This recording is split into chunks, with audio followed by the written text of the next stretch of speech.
Welcome to the Calculus B section. In this section we'll be discussing trigonometric integrals. Now, with trigonometric integrals, the main idea is that we are going to utilize identities in order to solve the given integral. So let's say we were given the integral sine cubed x times cosine squared x dx. Now, what we want to do here is try to figure out what ways we can manipulate this equation to find identities. So our first step is going to be to take out a sign, meaning we are going to say sine the integral from sine squared x cosine x with a sine x outside dx. Now, what this allows us to do, this allows us to use a trigonometric identity to replace the sine squared x. So now we're going to be left with the following. 1 minus cosine squared x times cosine squared x minus sine x, or times sine x, my apologies, dx. Oh, that got a little sloppy. Let's edit that. Dx. Okay, so now because we use the trigonometric identity to replace the sine squared x, we can now use u substitution.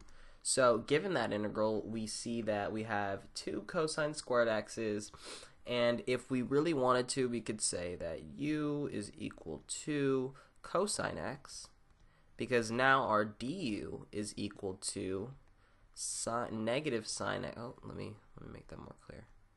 Negative sine x dx, which means our du is actually negative du is equal to sine x dx. And so we can replace our cosine squared x's with u squareds, and we can replace our negative sine x dx with a du. So we can say that the negative, because it's negative du, 1 minus u squared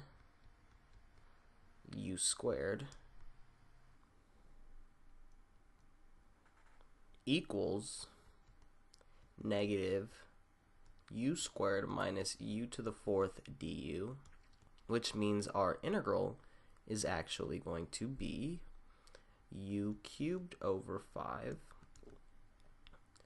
minus u to the 5th over 5 multiplied by negative 1 plus c, because we're not integrating over a definite region. So now we're going to multiply that negative over, and we get u to the 5th over 5 minus u to the u cubed over 3. Oh, yes, my apologies. And plus c, because c is not in our parenthetical. So now what we want to do is we want to go back to our original form with cosines and sines. So we're going to substitute our u's for cosine, because originally we labeled u as equal to cosine. So we're going to say cosine to the 5 power over 5 minus cosine to the 3rd power over 3 plus c. And that is how we would solve this.